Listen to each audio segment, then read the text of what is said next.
Alright, hello everyone, welcome back to Professor Layton in Diabolical Box. Today I want to try something here.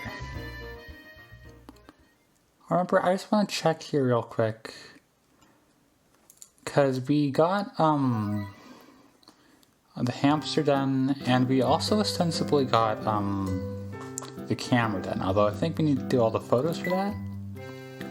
Yeah, that you gotta download. This is, yeah, that's just the same as in game. Why did that?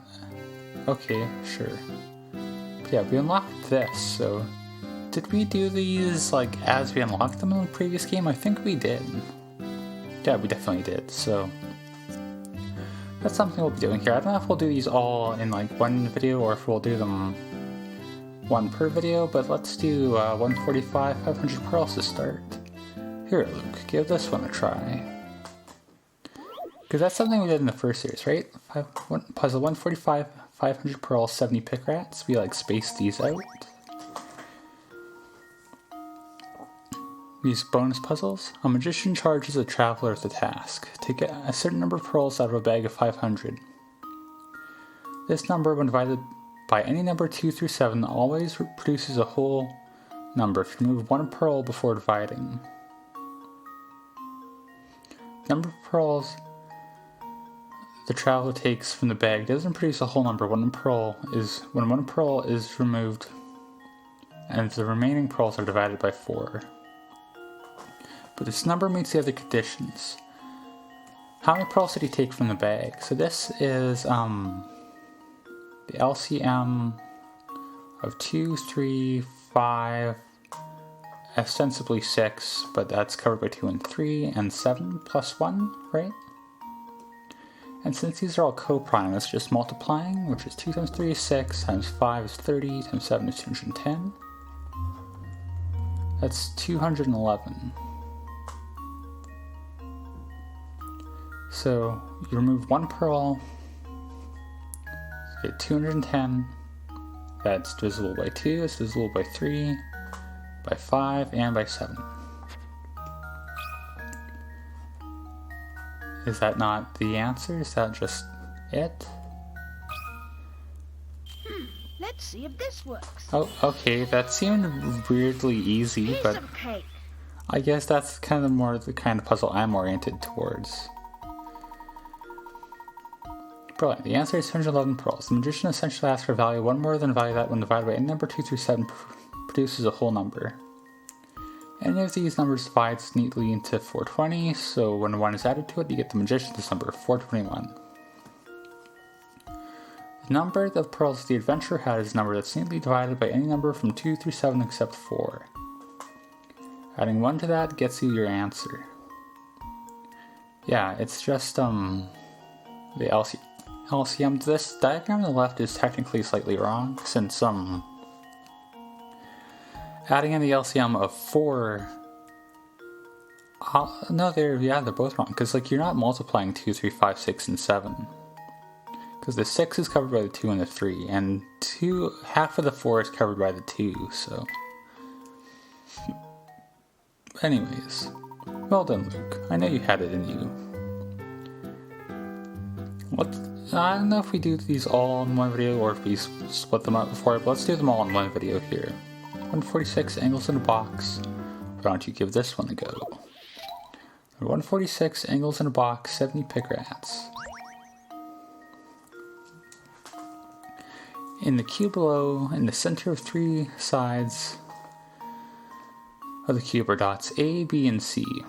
How many degrees is the angle ABC at the points where lines AB and BC meet? This refers to the internal angle, of course.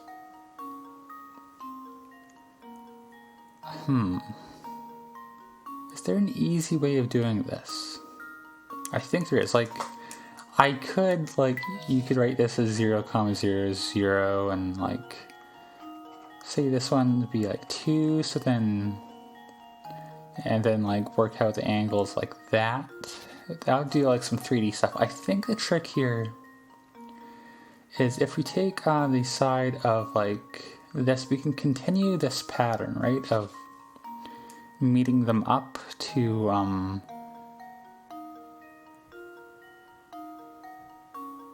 like the other sides. Like this, and then we should get a inscribed hexagon, right? And of course, each of these angles is going to be, if you look at just it's going to be like, it's distorted in that picture because of the projection from 3D to 2D. But 3 hexagons meet at any corner, of course, which means this is a third of rotation, which is 120 degrees. So that should be our answer, right? Assuming the answer is... I mean, it's gotta be degrees. Like, what's it gonna be in radians? That makes no sense. Good job. The answer is 120 degrees. If you continue to connect the middle points of sides in this way, you would draw a regular hexagon. The internal angles in a regular hexagon are always 120 degrees. Alright, wonderful, my boy. Your skills are improving all the time. Thank you, Layton. 147 sliding labyrinth. Would you care to take a shot at this one? Is it going to be a sliding puzzle? 80 pick rats. Oh, it's a sliding puzzle, but in an interesting way. This map depicts an underground labyrinth, but it's all scrambled, so it's up to you to put it in the proper order again. Tunnel segments of each piece must meet up with tunnel segments of adjoining pieces. The only times tunnel segments can lead outward, if they're touching other segments, is when they're at the start and the goal. Tunnels can't dead end at walls otherwise. Slide the pieces around and see if you can solve the puzzle. Alright, so one thing to note, we gotta figure out where the pieces want to go here. So the plus obviously has to go in the center, because like we can't have it say like here, because then we'll dead end there. So the plus has to be in the center.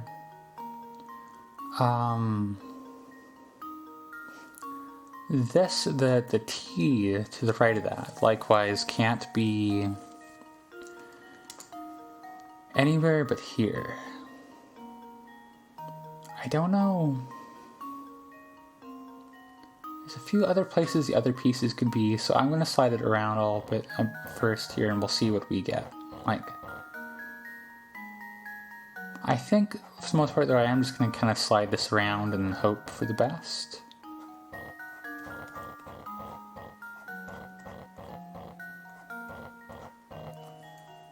And so that's going to be something off camera. I guess I will say this piece has to be down below, so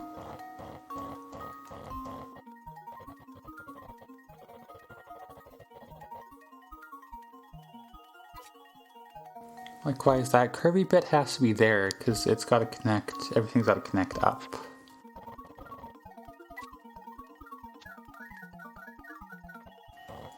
Okay, I've almost got it here. We need something like this, except did I do it off by one? Because yeah, this has to be like that, and then that's right. Here goes. Alright, a bit longer because it's a slidey puzzle, but overall not actually as hard again as I was expecting. That was almost too easy, Luke. Very nice. Seeing which pieces connect to the others is easy, but getting them all in place can be tough. I mean, sliding things around in a slidey puzzle like this is easy. It's the mapping things out is what took me a minute. That was spot on, my boy. Well done. Alright, well, that's the animal lover's house, I guess. So back to 10 minutes of our regular video now. Do we have to do the box puzzle today? I hope it doesn't take too long. I didn't think about that. Our story so far. Because last time, in the hotel lobby, the professor reveals that Don Paolo has been reposing his flora for some time. His cover blown, Don Paolo flees the hotel, Inspector Chelmy hot on his heels. Heels, I know I said a T there. In the process of making escape, Don Paolo drops the Elysian box. Luke and Professor Layton soon find it sitting in the corner of the hotel lobby. With the box safely in their possession, the two can finally examine it up close. At long last, they're about to discover what secrets sleep inside of it. So that's today. We go up to our room to be in private, and we're gonna open this up. Finally, the Elysian box. Ooh, cutscene. Indeed, Luke. There's that goat. Frog goat. Stop moaning, Luke. It's a tense moment. No. Then he died. The end. Huh? No, I'm just kidding. It's nothing. The box is empty, and we're still alive. Keen observations, Luke. Then it would seem my theory was correct. This box sucks. What do you mean, Professor? Is he gonna say something along those lines? Isn't he? Oh, okay, well. We must head back into town and do a bit more asking around. I need to confirm my suspicions. Professor Luke decided to look around Full Sense for more information. He should have done that in front of everyone. That would have been funny. Hey Krantz, thanks for your help back there, by the way. Good evening, sirs. Please forgive my outburst earlier. That wasn't very professional of me. Not at all. Your testimony was incredibly helpful. Listening to you talk, I got the impression you were well versed in the Herzen family history. Well, I suppose you could say that. When he was still alive, Duke Herzen often favored our fine hotel with his patronage. I have very warm memories of his kindness toward me, even when I was just a lowly bellhop. Back when the Duke was still with us, the whole of Full Sense buzzed with energy and activity. But once the mining stopped and the Duke passed on, our town turned into quite a gloomy place. After his passing, who stepped in to take his place? Did he have any children? As I recall, Mr. Beluga's brother stepped up to take the Duke's place. That's really all I know about the situation, though I've heard our current Duke is quite young. Add on the vampire rumors, which I'm sure you've heard, and you know everything I do.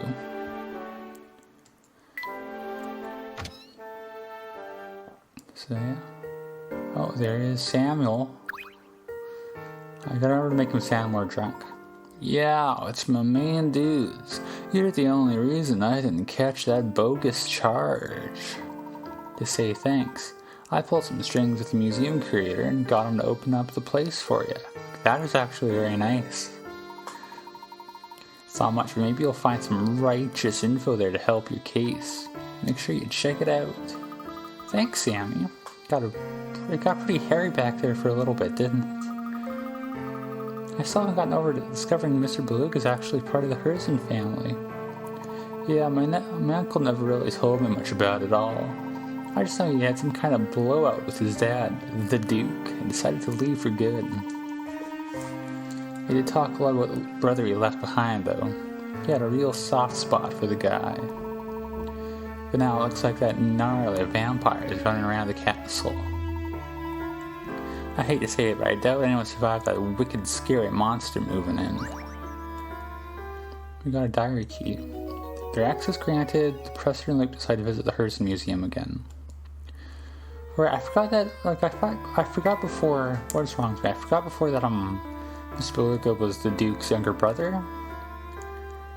So is he the younger brother? I want to reread through this to see, is it him being talked about in the old diary? I think possibly, but I gotta find it. First, today's a day to celebrate. At long last, the girl I love has agreed to give me her hand in marriage. I must begin preparing for her arrival at once. I'll gladly change out the castle's decor if it'll make her feel more at ease here. I'm also commissioning a special dress to be made for her. She's going to look stunning in it. I just know it.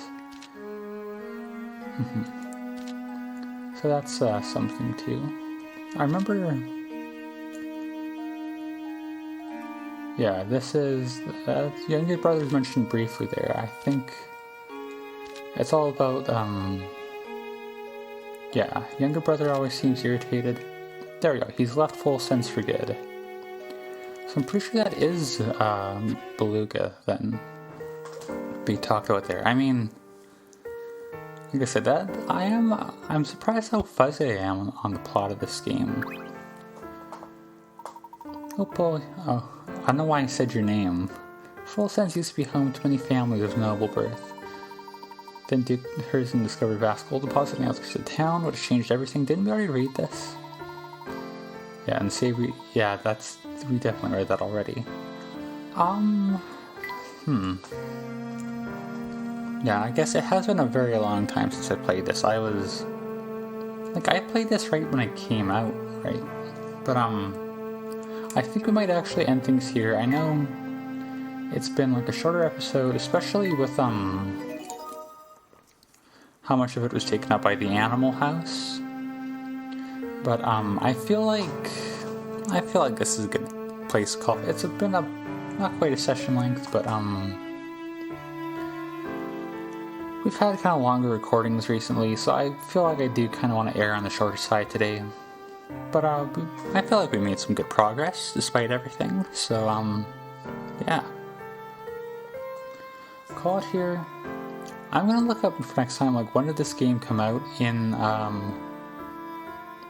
the Americas? I'm not in the US, but still, just to see like how long it's been. But yeah, I don't know why I'm saying all this. This isn't really relevant, but I'll call things here. And as always, thank you for watching. Next time will hopefully be more normal length, but